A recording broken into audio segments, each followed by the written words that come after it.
मग भविष्य हे उज्ज्वल से कोणाचे. महाराष्ट्र हे नाव दयाचे, महाराष्ट्र नाव हे जयाचे. जय हो त्या महाराष्ट्राचे, जय हो या महाराष्ट्राचे. सामर्थ्य महाराष्ट्र लोकचे, समर्थ लोक महाराष्ट्राचे. जय महाराष्ट्र, जय महाराष्ट्र, जय महाराष्ट्र, जय महाराष्ट्र. जय महाराष्ट्र, जय महाराष्ट्र, जय महाराष्ट्र, जय महाराष्ट्र.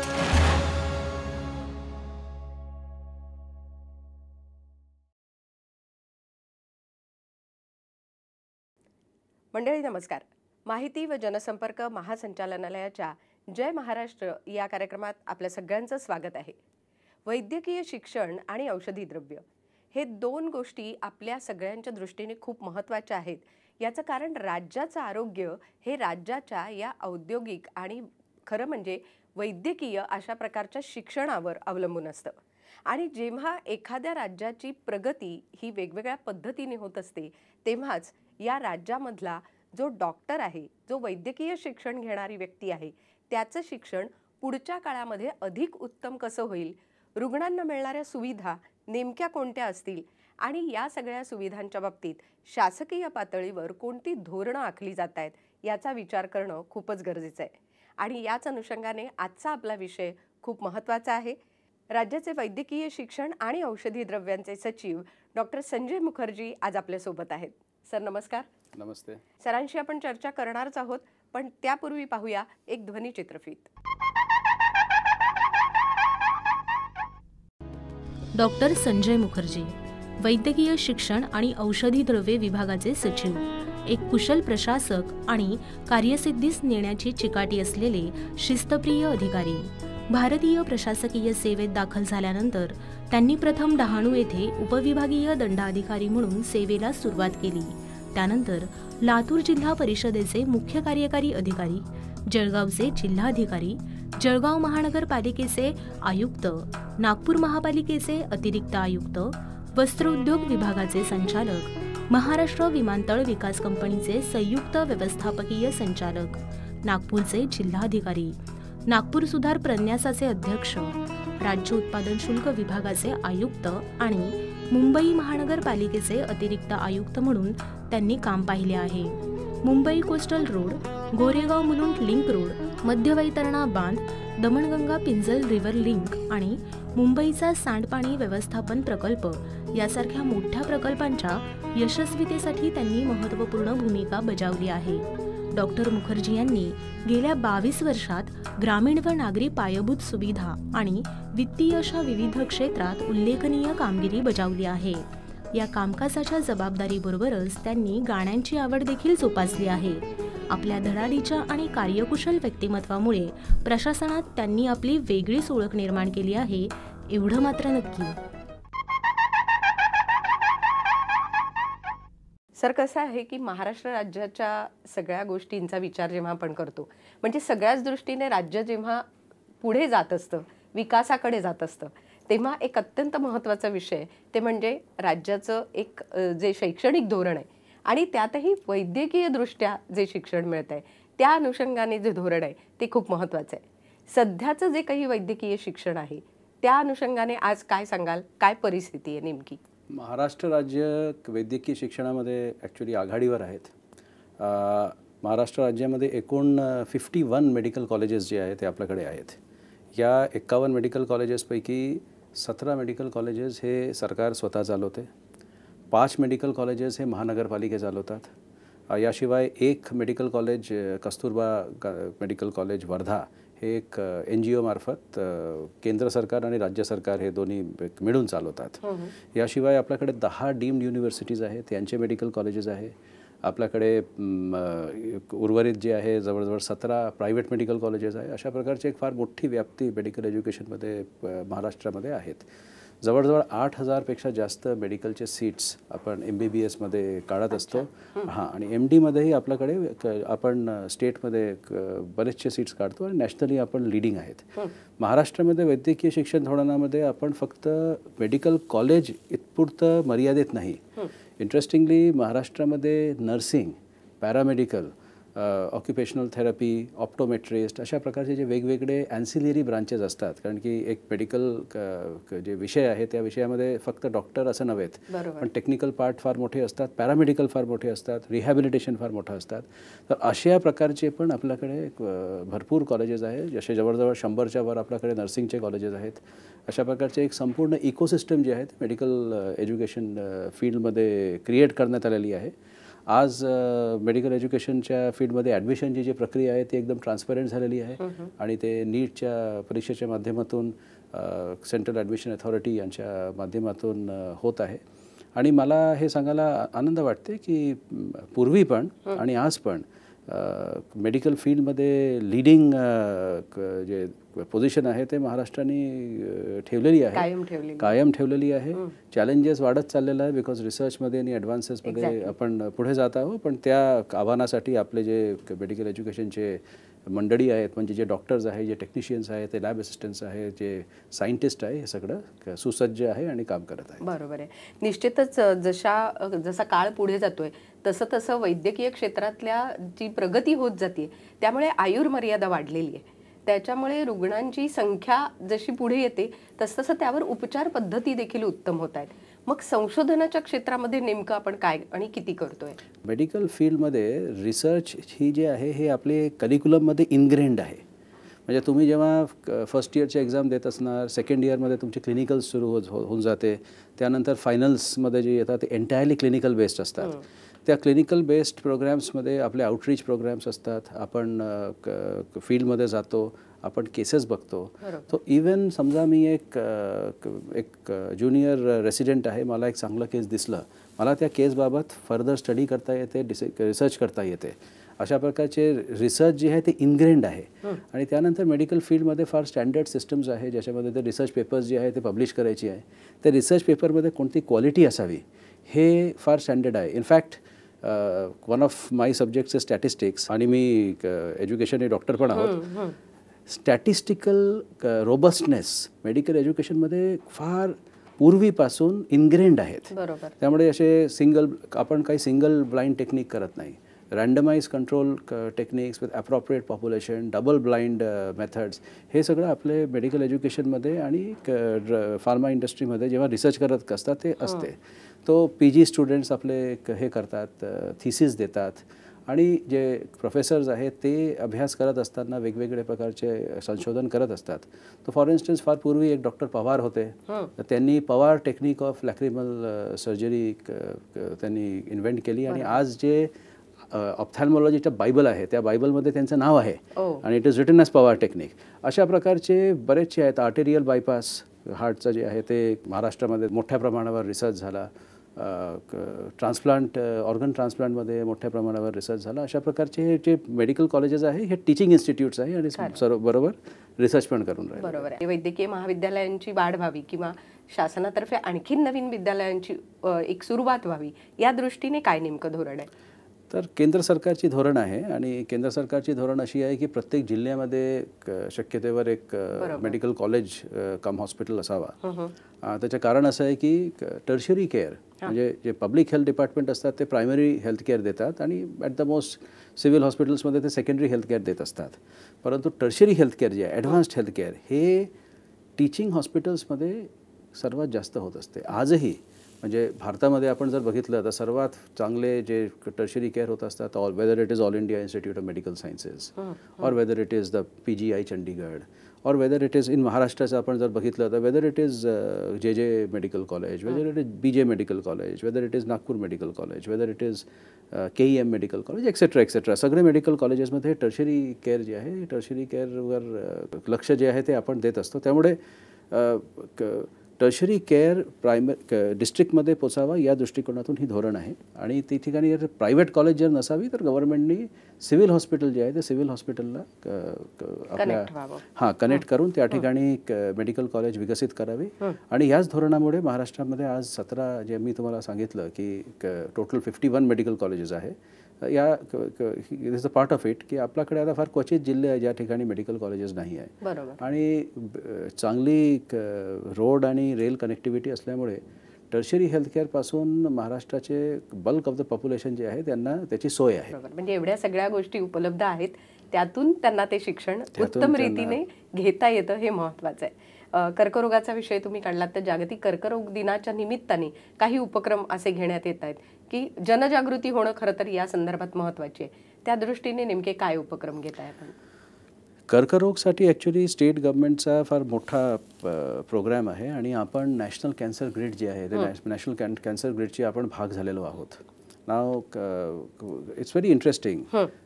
सर्वायकल कॅन्सरचे सर्वात जास्त केसेस जे आहे ते आपल्याकडे होत असते. ब्रेस्ट कॅन्सरचे I think 25% of all cancers are breast cancers in India. आणि the age of incidence is 10 years earlier, 10 वर्ष अर्लियर इन इंडिया. तर आपल्याकडे आता जे एक्झिस्टिंग मेडिकल कॉलेजेस आहे त्या ठिकाणी जे रेडिओथेरपी युनिट्स आहे आणि त्या ठिकाणी जे कॅन्सरची आपलं जे काही फॅसिलिटी आहे, फॉर इन्स्टन्स MRI मशीन्स असणे, CT स्कॅन मशीन्स असणे, एक्सेट्रा, हे सगळं अपग्रेड करायचा प्रयत्न जे आहे ते शासन करत आहे. आपण एक स्पेसिफिकली फॉर कॅन्सर आपण काही सेंटर्स सेटअप केलेलं आहे. औरंगाबादमध्ये रिजनल कॅन्सर सेंटर जे आहे त्याची स्थापना करायची निर्णय झालेली आहे आणि घाटी हॉस्पिटलमध्ये ते ऑलरेडी कार्यान्वित झाली. पण आता संपूर्ण नवीन सेटअप जे आहे ते आपण एक नवीन सेटअप त्या ठिकाणी करत आहोत. आणि गव्हर्नमेंट त्याच्यामध्ये 100पेक्षा जास्त कोटी रुपये खर्च करणार आहे. तशाच प्रकारे चंद्रपूरमध्ये आपण एक मोठी कॅन्सरची हॉस्पिटल आपण तयार करत आहोत. आणि it's a very interesting funding pattern. म्हणजे याच्यामध्ये डिस्ट्रिक्ट मिनरल फाउंडेशन जे आहे आणि टाटा ट्रस्ट हे लोक जे आहे, डिस्ट्रिक्ट मिनरल फाउंडेशन 70% पैसे देत आहे. 30% approximately 30-40% is being given by Tata trust. आणि त्याची जे ऑपरेशन्स आहे 7 वर्ष DMF आणि टाटा ट्रस्ट हे मेंटेन करणार आणि 7 वर्षानंतर गव्हर्नमेंट ऑफ महाराष्ट्र त्याची ऑपरेशनसाठी पैसे देणार. तर ही एक आहे. त्यानंतर नागपूरमध्ये आपण रेडिओथेरपी युनिटला अपग्रेड करून जवळजवळ 100 कोटी खर्च करून एक कॅन्सर हॉस्पिटल त्या ठिकाणी वेगळ्याने स्थापित करावा. राष्ट्रसंत तुकडोजी महाराज कॅन्सर सेंटर त्या ठिकाणी ऑलरेडी आहे. नॅशनल कॅन्सर इन्स्टिट्यूट त्या ठिकाणी ऑलरेडी आहे. पण हे एक वेगळ्याने करायचं एक निर्णय माननीय मुख्यमंत्र्यांनी नुकत्याच अप्रूव्ह केलेला आहे. तर त्या ठिकाणी एक होणार. याशिवाय जे आपले एक्झिस्टिंग कॉलेजेस आहे, जे मेडिकल कॉलेज आहे, तर जे मेडिकल कॉलेजचा आता एक मोठा अपग्रेडेशन प्रोग्राम आहे. जे सुपर स्पेशालिटी सेंटर आपल्याला सेट करायचे आहे. त्या ठिकाणी कॅन्सरचा आपल्याकडे वेगळा सेट होणार. BJ मेडिकल कॉलेजमध्ये आपण वेगळ्याने हे करतोय. तर ऑल द लार्जर मेडिकल कॉलेजेसमध्ये अशा प्रकारचे हे करतोय. यंत्रणा उभी राहते. जनजागृतीच्या दृष्टिकोनातून आपले जे OPDs असतात त्या OPDsमध्ये डॉक्टर्स ट्रेंड असतात. तर समजा आता ओरल कॅन्सर आहे, सो कोणी आपल्याकडे आला, ल्युकोपेकियाचा आपला स्टेज 1 पण जर दिसलं तर इमिडिएटली तो माणूस जो आहे तो याच्यामध्ये जातो. Or he comes for some gynaecological thing. तर जर तिथे पॅप्स स्मिअर करायचं गरज पडली तर इमिडिएटली ते करता आली पाहिजे. त्या प्रकारची एक रेफरल नेटवर्क आपण जे आहे ते बनवायची प्रयत्न करत आहे. किमोथेरपी, रेडिओथेरपी हे जे सगळे वेगवेगळे ट्रीटमेंट्स असतात ते प्रॅक्टिकली निशुल्क गव्हर्नमेंट हॉस्पिटल्समध्ये आपण प्रोव्हाइड करतो. खरं तर आहे की पेशंटना ह्या सुविधा मिळतात, पण त्यासाठी काही निकष आहेत का? गव्हर्नमेंटमध्ये निकषशिवाय काम होत नाही. आपण प्रत्येक गोष्टीसाठी GR काढतो आणि GRमध्ये आपण सगळं करून देतो. तर वेगवेगळे स्कीम्स आहेत. सेंट्रल गव्हर्नमेंटचे स्कीम्स आहेत, स्टेट गव्हर्नमेंटचे स्कीम्स आहे आणि आपले जे रेट्स असतात ते ठरलेले असतात. तर ते त्याप्रमाणे पेशंटला ट्रीटमेंट जे आहे ते मेडिकल कॉलेजेसमध्ये, गव्हर्नमेंट मेडिकल कॉलेजेसमध्ये मिळत असते. बरोबर आहे. आणि ऑफकोर्स ते ट्रीटमेंट उत्तम रीतीने मिळाल्यानंतर त्यांना त्याचा फायदा निश्चित होतो. एक विषय असा आहे की आयुषचं जे काम चाललेलं आहे, सगळ्याच एकंदरीत वैद्यकीय शिक्षणाच्या बाबतीत किंवा वैद्यकीय क्षेत्राच्या बाबतीत आयुषचे उपक्रम खूप चांगल्या पद्धतीचे आहेत. तर त्या उपक्रमांविषयी आम्हाला सांगा ना. आयुष एक फार मोठा विषय आहे आणि सर्वात महत्त्वाचं असं की आयुष म्हणजे आपल्या भारतातून निर्माण झालेलं आयुर्वेदिक जे आहे त्याच्यातनं आहे. म्हणजे आजही चरक संहिता वगैरे सुश्रुत संहिता जे आहे ते आजही आपल्याकडे आहे आणि ते लोक त्याला प्रॅक्टिस करतात. बरोबर. आयुषमध्ये आपले गव्हर्नमेंटचे 4 कॉलेजेस आहे, पण गव्हर्नमेंट प्रायव्हेटचे 53 कॉलेजेस आपल्याकडे आयुषचे आहेत. होमिओपॅथिकचे आपल्याकडे आयुष म्हणजे आयुर्वेदिकचे, होमिओपॅथिकचे आपले 50चे वर कॉलेजेस आहेत. हे जे आयुर्वेदिकचे 50चे वर कॉलेजेस आहेत त्यापैकी 16 कॉलेजेसला गव्हर्नमेंट ग्रांट्स पण देत असतात फॉर एस्टॅब्लिशमेंट. आणि युनानीचे आपल्याकडे 3 कॉलेजेस आहे प्रायव्हेट सेक्टरमध्ये ज्याला आपण सपोर्ट करतो. अशा प्रकारे आयुष विभागामार्फत जे आहे ते वेगवेगळे कॉलेजेस आहे आणि त्यांची जे अभ्यासक्रम वगैरे जे आहे त्यांचेही काउन्सिल्स आहे, त्यांचेही रेग्युलेटर्स आहेत, त्याप्रमाणे ते करत असतात. आयुष मध्ये स्कोप जे आहे ते फार मोठ्या प्रमाणावर आहेत आणि आयुषमध्ये मोठ्या प्रमाणावर रिसर्च डेव्हलपमेंट शक्य आहे. बरोबर आहे. पण आयुषचे असे उपक्रम कोणते आहेत की जे थेट लोकांना उपयोगी पडतील असे? सो प्रत्येक आयुष कॉलेजमध्ये जसे आपल्याकडे OPDs असतात, IPDs असतात. सो आउटडोर पेशंट आपण ट्रीटमेंट करत असतो, इनडोर पेशंट आपण ट्रीट करत असतो. आयुषमध्ये काही म्हणजे इव्हन इन कॅन्सर ट्रीटमेंट आयुषचे लोक जे आहेत ते त्यांच्याशी त्यांनी त्याच्याबरोबर एक इंटिग्रेटेड सिस्टम सेटअप करायचे प्रयत्न आयुषमध्ये चालू आहे.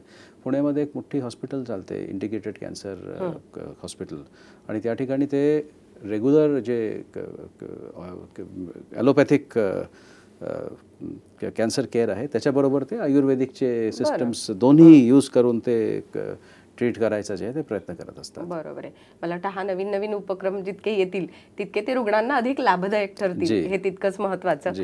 आणखी एक विषय सध्या पुढे येतोय तो म्हणजे पब्लिक प्रायव्हेट पार्टनरशिप. तर या विषयाचा रुग्णांना थेट कसा फायदा होणार आहे आणि तो नेमका उपक्रम काय आहे, त्याच्या मागची भूमिका काय आहे तेही सांगा. पब्लिक प्रायव्हेट पार्टनरशिपचे ॲटलिस्ट मध्ये 2 प्रकारचे आपण बघत आहोत. एक आहे की बरेचसे संस्थे आहे जे लोकांना काहीतरी बेनिफिट द्यायला इच्छुक आहेत, परंतु त्यांना ती रीच नाही आहे. तर त्यासाठी माननीय मुख्यमंत्री यांनी एक पुढाकार घेतलेला आहे, माननीय मंत्री महोदयांनी याच्यामध्ये पुढाकार घेतलेली आहे आणि नुकत्याच आपण 20 मेमोरँडम ऑफ अंडरस्टँडिंग साईन केलेला आहे. Very interesting memorandum of understandings. For instance एक संस्था आहे जे 1000 गॅस्ट्रोइंटेस्टिनल सर्जरीज आपल्याला फ्रीमध्ये करून देणार. असे एक आहे की जे कॅन्सरचे ट्रीटमेंट जे आहे ते आपल्याला करून देणार. टाटा मेमोरियल हॉस्पिटल बरोबर आपला हे झालेलं आहे की ॲग्रीमेंट झालेला आहे की ते आपले लोकांना ट्रेनिंग देणार, म्हणजे कॅन्सर स्पेसिफिक ट्रेनिंग देणार त्या डॉक्टरला ज्यांना त्याच्यामध्ये इंटरेस्ट आहे. एक वेगळी MOU झालेली आहे, that is for doing research on infection, hospital acquired infection control, त्याच्यामध्ये रिसर्च करणे. अशा प्रकारचे वेगवेगळे प्रायव्हेट सेक्टरला आपण ॲक्सेस देतो आहे आणि त्यांच्यामार्फत आपण इसेन्शियली रिसर्च करायचा प्रयत्न करतो आहे आणि त्यांच्यामार्फत आपण इसेन्शियली लोकांना ॲडेड बेनिफिट द्यायला प्रयत्न करतो आहे. याच्यामध्ये असं आहे की त्यांनाही इन्व्हॉल्वमेंट करायची त्यांची इच्छा आहे आणि आपण फॅसिलिटेट करतो आहे. तर ही एक भाग झाला. दुसरा भाग असा आहे की आता एक मेडिकल कॉलेज करायची असेल तर त्या ठिकाणी समजा यंत्रसामुग्री लागत असते. For instance very commonly which everybody knows CT स्कॅनची मशीन लागते, MRIची मशीन लागते. समजा आपल्याकडे एक CT स्कॅनची मशीन आहे, तर आपला दुसरे CT स्कॅन आपल्याला कशा प्रकारचे मिळता येईल. तर याच्यामध्ये again there are 2 sublets. One is very interesting, जसे की सिद्धिविनायक ट्रस्ट, शिर्डी साईबाबा. आता याला प्रायव्हेट म्हणायचं की गव्हर्नमेंट म्हणायचं की सेमी प्रायव्हेट म्हणायचं ती एक वेगळी गोष्ट आहे, पण त्यांनी आपल्याला निधी उपलब्ध करून दिलेली आहे. तर नागपूर IGMCमध्ये MRI machine, CT scan machine हे शिर्डी साई संस्था यांच्यामार्फत मिळालेलं आहे. अशा प्रकारची एक वेगळी फायनान्सिंग मॉडेल आपण तयार केलेलं आहे, जी समाजातनंच पुढे आलेली आहे. आणि शेवटचं असं आहे की जे गॅप याच्यामध्ये राहून जातील, समजा आता आपल्याकडे एक मशीन आहे पण आपल्याला 4 मशीनची आवश्यकता आहे, तर तेवढी जे मशीन्स आहे आणि गव्हर्नमेंटकडे इमिडिएट पैसे नाही आहे ते द्यायला, त्यामुळे ते पब्लिक प्रायव्हेट पार्टनरशिपमध्ये युजर चार्ज बेसिसवर प्रायव्हेट लोकांना अलाव करायचं. रेट जे आहे ते गव्हर्नमेंटचेच असतात, जे गॅप जे आहे ते गव्हर्नमेंट फिल करतील. अशा प्रकारचे एक धोरण आपण आता बनवत आहोत आणि ती जर झाली तेव्हा आपल्याला जे हेल्थ सेक्टरमध्ये जे गॅप आहे, जे आपल्याला द्यायला पाहिजे आणि जे आपण देऊ नाही शकलो, त्याच्यामध्ये क्लोज करायला आपल्याला फार मोठा मदत मिळेल. आजच्या घडीत मला वाटते involvement of the local people, involvement of NGOs and involvement of private sector, हे तिन्ही गोष्टी जे आहेत ते आपल्याला करावे लागेल. बरोबर. आणि खूप महत्त्वाच्या टप्प्यावर खरं तर ही धोरणं बदलत आहेत आणि पुढे येत आहेत. फक्त एकच मुद्दा आहे की ही धोरणं झाल्यानंतर जेव्हा या फॅसिलिटीज कुठे कुठे मिळणार आहेत नेमकं, तर ही माहिती लोकांना कशी मिळेल? वेल मेडिकल एज्युकेशन डिपार्टमेंट जे आहे तर आमच्या बेसिकली आपण कॉलेजेसमध्ये करतो, तर आपले सगळं कॉलेजेसमध्ये आपण करणार आणि करत असताना रिजनल बॅलन्स म्हणजे कुठे रिजनल इम्बॅलन्स होऊ नये की एकाच रिजनमध्ये, हे सगळी गोष्ट जे आहे ते चेक करतील. आणि जे वेगवेगळे हेल्थ कॅम्प्स होत असते, ॲक्च्युली हेल्थ कॅम्प्स जे आहे ते हेल्थ डिपार्टमेंट आणि हे सगळं करत असतात आणि त्या हेल्थ कॅम्पमध्ये लोक येत असतात. त्या ठिकाणी डॉक्टर असतात, गव्हर्नमेंटचे डॉक्टर असतात, प्रायव्हेटचे डॉक्टर असतात. तर त्या ठिकाणी त्यांना माहिती मिळते की इथे ही फॅसिलिटी आहे, तिकडे ती फॅसिलिटी आहे, ही वेगवेगळी गव्हर्नमेंटची स्कीम्स आहे, ही वेगवेगळी प्रायव्हेट सेक्टरच्या मार्फत आपण हे स्कीम करत आहोत. ती एक दुसरी मार्ग झाली. आणि शेवटी जे प्रायव्हेट पार्टनर येतात ते प्रायव्हेट पार्टनर पण त्याच्या जनजागृती करत असतात, because they are looking for people to treat. 1000 जर मला गॅस्ट्रोइंटेस्टिनल सर्जरी करायची असेल और 1000 मला कॅन्सर सर्जरीज करायची असेल, सो लोकांना माहिती असलं तेव्हाच ते आमच्याकडे येतील. त्यामुळे ते पण त्याची जनजागृती जी आहे ते करत असतात. बरोबर आहे. आणि ही अधिक जनजागृती व्हावी म्हणजे अधिकाधिक रुग्णांना याची माहिती मिळेल हे आपण निश्चित म्हणू शकतो. आणखीन एक शेवटचा महत्त्वाचा मुद्दा, पॅरामेडिकल आणि परिचर्या किंवा मनुष्यबळ या सगळ्या अनुषंगाने आत्ताची सद्यस्थिती काय आहे आणि काय बदल आता यापुढे होणार आहेत? तर मी जसं सांगितलं की पॅरामेडिकलवर महाराष्ट्राने सुरुवातीपासून फार भर दिलेला आहे आणि आपल्याकडे मोर दॅन 100 नर्सिंग कॉलेजेस आहे. अशाच प्रकारचे आपल्याकडे पॅरामेडिकल कॉलेजेस आहे. इनफॅक्ट प्रत्येक मेडिकल कॉलेजमध्ये जुने आपल्याकडे 9 मेडिकल कॉलेजेस होते, तर त्या 9 मेडिकल कॉलेजेसमध्ये पॅरामेडिकलसाठी ट्रेनिंग सेंटर्स कॉलेजेस ते वेगळ्याने उपलब्ध आहे. सो आपल्याकडे ऑक्युपेशनल थेरपिस्ट, फिजिओथेरपिस्ट एक्सेट्रा हे सगळे आपल्याकडे त्या ठिकाणी उपलब्ध होत असते. आणि आता एक असं आपलं चालू आहे की पॅरामेडिकलचे वेगवेगळे प्रकारचे कोर्सेस जे आहे आपण सगळे मेडिकल कॉलेजेसमध्ये सुरू करूया. अशा प्रकारची it's in a very nascent stage, म्हणजे एकदम आपण आता सुरू केलेली आहे. आपण त्याची स्टडी सुरू केलेली आहे, पण काही दिवसात आपण ते सुरू करू. आज जसे यवतमाळमध्ये एक BSc नर्सिंगचा कोर्स सुरू करण्याचे जसे आता एक ॲडव्हान्स स्टेजमध्ये आहे, तर ते आपण मान्यता जी आहे होपफुली त्याची लवकर येईल. अशा प्रकारचे पॅरामेडिकलमध्ये मॅनपॉवर क्रिएट करण्याचे काम जे आहे ते सरकारचा एकदम प्रायोरिटी विषय आहे, एकदम प्रायोरिटी विषय आहे. बिकॉज मेडिकल फील्डमध्ये फक्त डॉक्टर खाऊन होणार नाही. सी बायोमेडिकल पाहिजे, because somebody has to make equipment and give us the equipment. Technicians पाहिजे, पॅरामेडिकल स्टाफ पाहिजे आणि टीम लीडर म्हणून जे डॉक्टर जे आहे ते टीम लीडर म्हणून असतात. तर हे संपूर्ण इकोसिस्टम जोपर्यंत होत नाही तोपर्यंत एक हॉलिस्टिक हेल्थकेअर आपण लोकांपुढे देऊ शकतो. मला वाटतं हा अतिशय महत्त्वाचा मुद्दा तुम्ही सांगितलात. आणि म्हणूनच कार्यक्रमाचा समारोप करताना मला असं वाटतं की आणखी एक विषय फार महत्त्वाचा आहे, तो म्हणजे नैतिक जबाबदारी. गुड प्रॅक्टिस आणि बॅड प्रॅक्टिस असं आपण नेहमी म्हणतो, पण रुग्ण जो आहे तो डॉक्टरांवर अवलंबून असतो. आता या दृष्टीने येत्या काळामध्ये जे नवीन डॉक्टर्स तयार होत आहेत आपल्या सगळ्या शिक्षण पद्धतीच्या माध्यमातून, तर यांना नीतिमूल्यांचं शिक्षण देणं हे किती गरजेचं आहे आणि त्या दृष्टीने काय करताय? याच्यामध्ये मला असं वाटते की एक तर डॉक्टर देव नाही.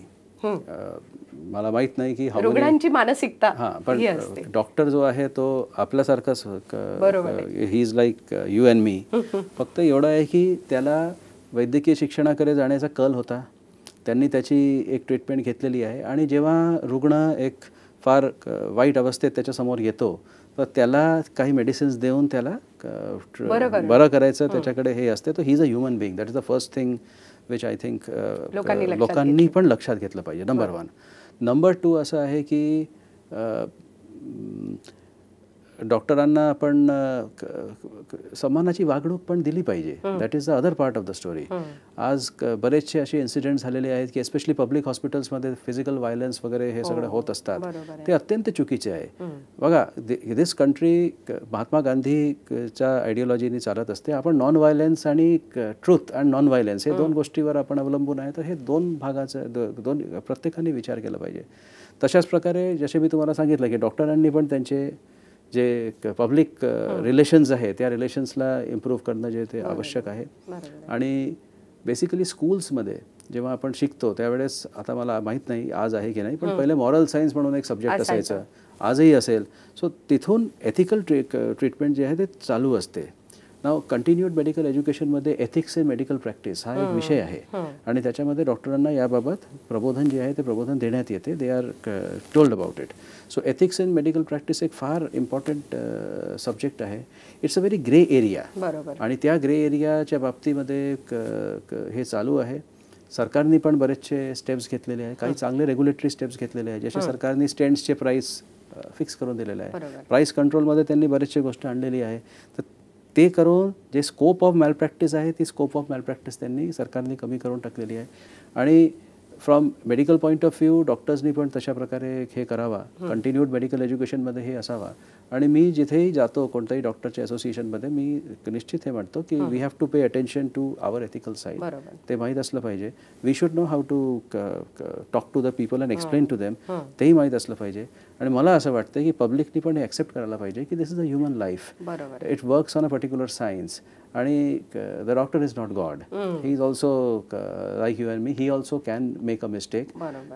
If it is a deliberate mistake or negligence, it's a different thing. But otherwise, it's an art. So I think Hippocrates had said that life is short, the art is long, opportunity fleeting, experience difficult. So this is one of the standard lines you learn when you study medical science. आणि I think everybody should keep that in mind. Yes, मला असं वाटतं की हा एक मंत्र आज तुम्ही सगळ्यांना दिलेला आहे आणि ते खरंच आहे. आयुष्यात आपल्या सगळ्यांच्या समोर येणाऱ्या अनेक गोष्टी असतात ज्याच्यातनं प्रत्येकजण आपलं आपलं जजमेंट करत असतो. पण त्या सगळ्यातनं सुद्धा पुढच्या काळात येणारे जे डॉक्टर्स आहेत, भावी डॉक्टर्स आहेत, ते या वैद्यकीय शिक्षणाच्या माध्यमातून उत्तम घडतील अशी सदिच्छा आपण निश्चित व्यक्त करूया. आणि आज आपण या कार्यक्रमात आलात, सहभागी झालात आणि अतिशय उत्तम अशी माहिती आम्हाला दिलीत. त्याबद्दल खूप खूप धन्यवाद. नमस्कार. नमस्कार.